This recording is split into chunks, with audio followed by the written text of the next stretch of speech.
A very beautiful good morning to all of you class. I hope you all are fine. So बच्चे हमने previous lecture में discuss किया था abundant furnaces in villages. ठीक है, आज हम नेक्स्ट पैराग्राफ स्टार्ट करेंगे. So let's start. Iron and steel factories come up in India. अब हमने ये पढ़ना है कि आयरन और स्टील फैक्ट्रीज इंडिया में कैसे आई. Okay, the year was 1904. In the hot month of April, Charles Weld, an American geologist, and Dorabji Tata, the eldest son of Jamshedji Tata, were traveling in Chhattisgarh in search of iron ore deposits. So बच्चे 1904 में अप्रैल के महीने में Charles weld, जो कि एक American geologist थे, ठीक है, वो इंडिया आए. और उनके साथ कौन आए?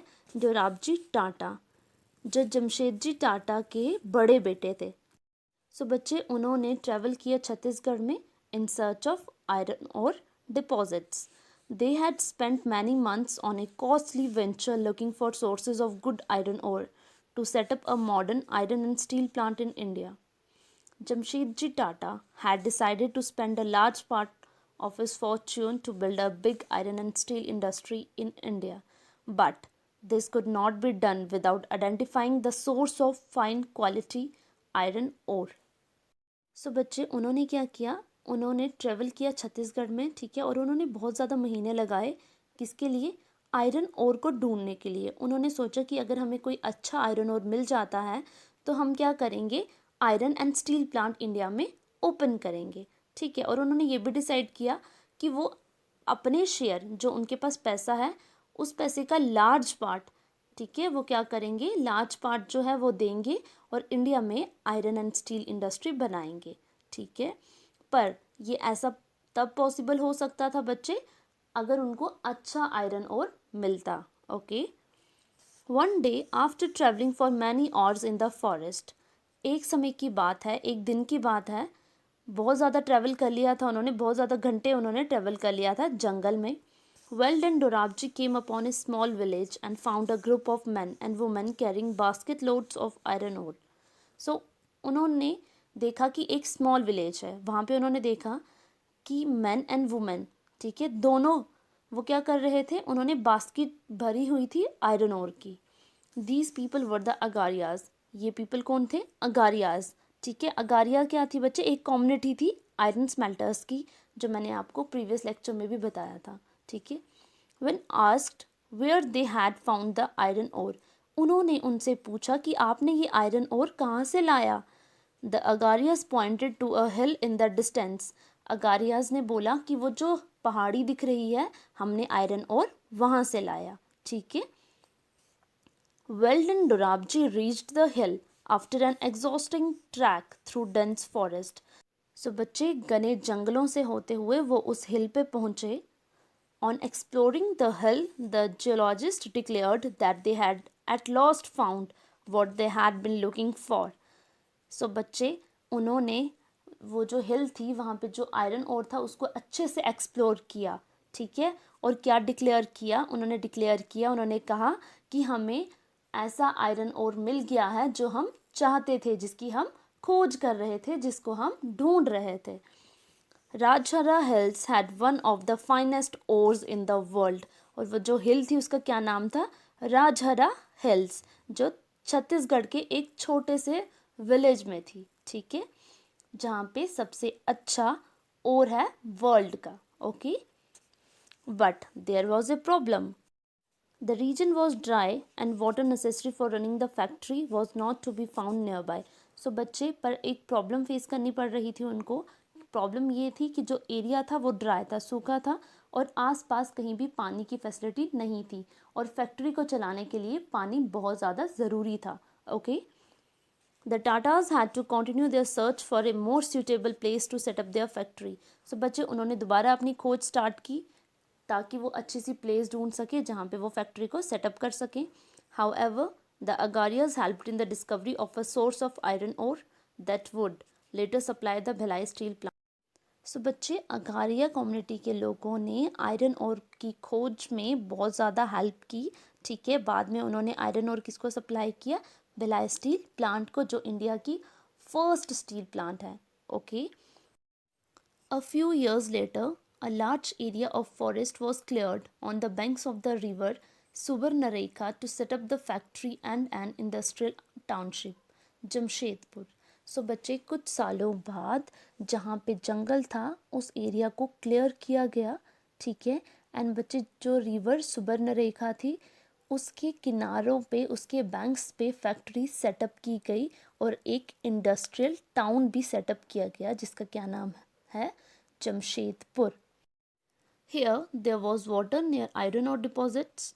The Tata Iron and Steel Company, TISCO, that came up began producing steel in 1912. So बच्चे फैक्ट्री तो सेटअप कर दी गई, ठीक है. अब फैक्ट्री के पास वाटर की फैसिलिटी भी अच्छी थी और बच्चे टाटा आयरन और स्टील कंपनी जिसको टिस्को कहा जाता था उस कंपनी ने स्टील को प्रोड्यूस करना स्टार्ट किया 1912 में. Tisco was set up at an opportune time. All through the late 19th century, India was importing steel that was manufactured in Britain. Expansion of the railways in India had provided a huge market for rails that Britain produced. For a long while, British experts in the Indian railways were unwilling to believe that good quality steel could be produced in India. सो बच्चे टिस्को जो थी वो एक बहुत अच्छे time पे open हुई थी, ठीक है. ऑपरच्यून टाइम होता है बच्चे उचित समय. सो बच्चे लेट 19th सेंचुरी में इंडिया ने स्टील को इंपोर्ट करना स्टार्ट किया, ठीक है. पर वो जो स्टील थी वो कहाँ मैन्युफैक्चर्ड की जा रही थी, ब्रिटेन में. सो बच्चे इंडिया में रेलवेज़ की एक्सपेंशन हुई और रेल्स को एक ह्यूज मार्केट प्रोवाइड किया गया और उस मार्केट में जो भी चीज़ें आ रही थी वो ब्रिटेन प्रोड्यूस कर रहा था, ठीक है. और जो ब्रिटिश एक्सपर्ट्स थे वो ये मानने के लिए रेडी ही नहीं थे कि इंडिया जो है वो गुड क्वालिटी का स्टील प्रोड्यूस कर सकता है. Okay. By the time TISCO was setup the situation was changing. So बच्चे टिस्को जब सेटअप किया गया तो पूरी की पूरी सिचुएशन चेंज हो गई. Okay. In 1914 the first world war broke out. 1914 में फर्स्ट वर्ल्ड वॉर हुई, ठीक है. Steel produced in Britain now had to meet the demands of war in Europe. जो यूरोप में युद्ध हो रहा था, ठीक है, जो भी स्टील प्रोड्यूस हो रही थी ब्रिटेन में उस स्टील को यूरोप की डिमांड्स को फुलफ़िल करना था, ठीक है. क्योंकि आपको पता है जब वॉर होती है तो बहुत सारी चीज़ें चाहिए होती हैं, है ना. तो ब्रिटेन को क्या करना था, डिमांड्स फुलफ़िल करनी थी. किसकी, जो युद्ध हो रहा था, जो वॉर हो रही थी, जो वॉर में सामान चाहिए था उस सामान को बनाना था और जो यूरोप की डिमांड्स थी उनको क्या करना था, फुलफ़िल करना था, पूरा करना था, ठीक है. So imports of British steel into India decline. So बच्चे जो ब्रिटिशर्स स्टील का इंपोर्ट कर रहे थे इंडिया में वो डिक्लाइन हो गया, वो कम हो गया dramatically. And the Indian railways turned to TISCO.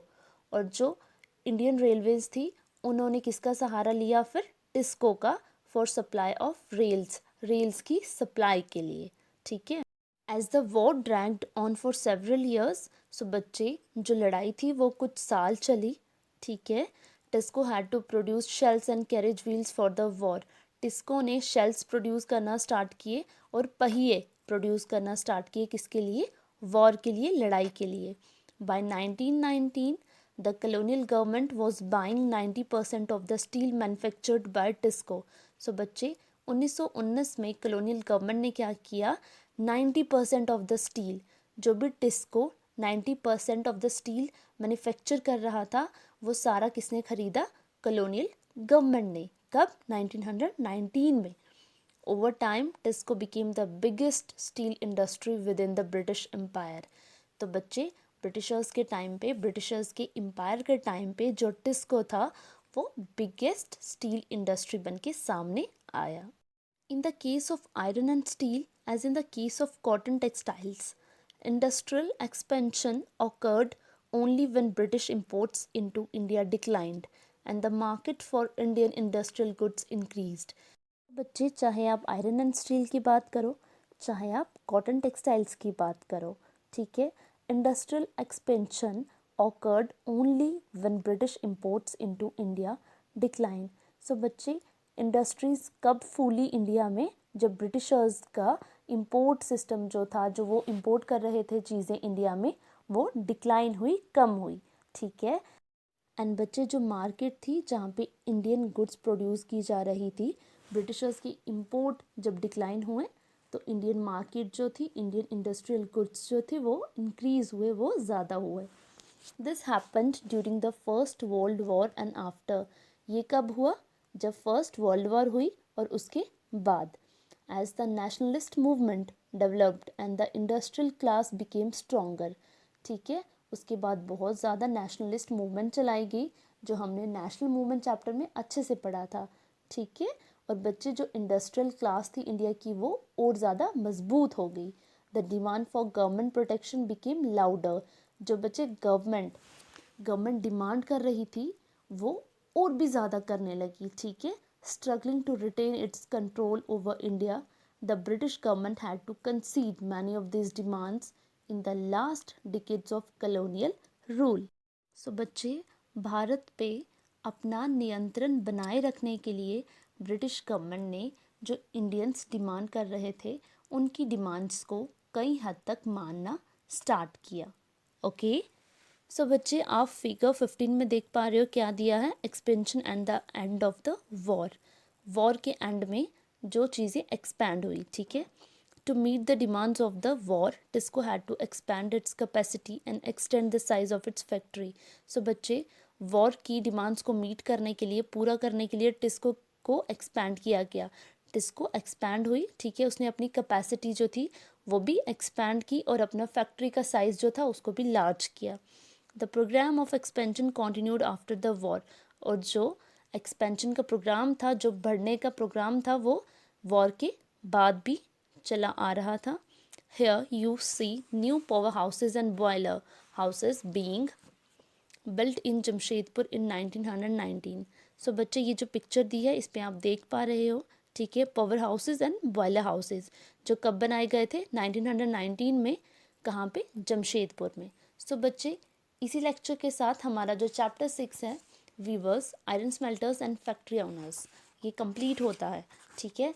इस चैप्टर के नोट्स आपको स्कूल से प्रोवाइड कर दिए गए हैं, ठीक है। इस चैप्टर में अगर आपको किसी भी चीज़ में, क्वेश्चंस में, फिलअप्स में एंड चैप्टर के रिलेटेड कोई भी डाउट होता है तो बच्चे आप मुझे पर्सनली मैसेज करके भी पूछ सकते हो। एंड बच्चे, जब आपका डाउट सेशन होता है आप मुझसे तब भी अपने डाउट्स क्लियर कर सकते हो, ठीक है। और बच्चे, ये बहुत ही इंपॉर्टेंट चैप्टर है, आप बच्चों ने लर्न करना है, ठीक है।